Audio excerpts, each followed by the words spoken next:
20 கிராமில் chain collections பார்க்கலாமா? இப்போ நீங்கள் பார்த்துட்ருக்கிற இந்த செயின் வந்து லோட்டஸ் மாடல் செயின். கரெக்டாக உங்களுக்கு 20 கிராம்ஸ் வருது. அதாவது 2.5 சவரன். பார்க்க இவ்வளோ அழகாக பார்வையாக இருக்குது பாருங்கள். நடுவில் மேட் ஃபினிஷும் கொடுத்துருக்காங்க, உங்களுக்கு ஷைனிங் ஃபினிஷும் கொடுத்துருக்காங்க. நம்ம இதில் டாலர் அட்டாச் பண்ணலனாலும் அப்படியே போட்டால் கூட அவ்வளோ அழகாக இருக்கும். அடுத்து பார்க்க போகிற இந்த செயின் உங்களுக்கு கரெக்டாக 19.9 கிராம். இதுவும் உங்களுக்கு தோராயமாக 20 கிராம் வருது, 2.5 சவரன் வருது. எவ்வளோ அழகான கனெக்டிங் கொடுத்துருக்காங்க பாருங்களேன். நெல்மணிலேயே கொஞ்சம் பார்க்க பார்வையாக பெருசாக 2 டிஃப்ரெண்ட்டான பேட்டர்ன்ஸை அட்டாச் பண்ணியிருக்காங்க. இந்த செயினை நம்ம லேடிஸும் யூஸ் பண்ணிக்கலாம், ஜென்ஸும் யூஸ் பண்ணிக்கலாம். டாலர் அட்டாச் பண்ணணுன்ற அவசியம் இல்லை. சும்மா அப்படியே நீங்கள் என்ன பண்ணலாம், தாராளமாக கழுத்தில் போட்டுக்கலாம்.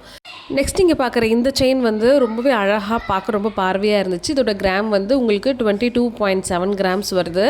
ரொம்பவே டிஃப்ரெண்ட்டான பேட்டர்ன்ஸ் கொடுத்துருந்தாங்க. கொஞ்சம் ஹாலோவாக தான் பண்ணியிருந்தாங்க. ஸோ அதில் வரக்கூடிய பாக்ஸஸோட பேட்டர்னும் கொஞ்சம் டிஃப்ரெண்ட்டாக சேஞ்ச் பண்ணி கொடுத்துருந்தாங்க. லாஸ்ட்டாக பார்க்க போகிற இந்த பேட்டர்ன் எனக்கு ரொம்பவே பிடிச்சிருந்துச்சு. இது கேஸ்டிங் மாடலில் ஹாலோ டைப்பு. இதுவும் உங்களுக்கு கரெக்டாக 20.6 கிராம்ஸ் தான் வருது. 2.5 சவரனுக்கு 600 மில்லி எக்ஸ்ட்ரா.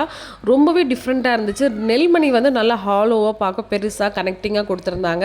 இது நீங்கள் தாராளமாக டெய்லி வேர் யூஸ் பண்ணிக்கலாம். அந்தளவுக்கு நல்ல ஸ்ட்ராங்கான கனெக்டிங்காக தான் இருந்துச்சு. இந்த கலெக்ஷன்ஸ் எல்லாமே சென்னை குரோம்பேட்டில் இருக்கிற லலிதா ஜுவல்லரி கலெக்ஷன்ஸ் தான்.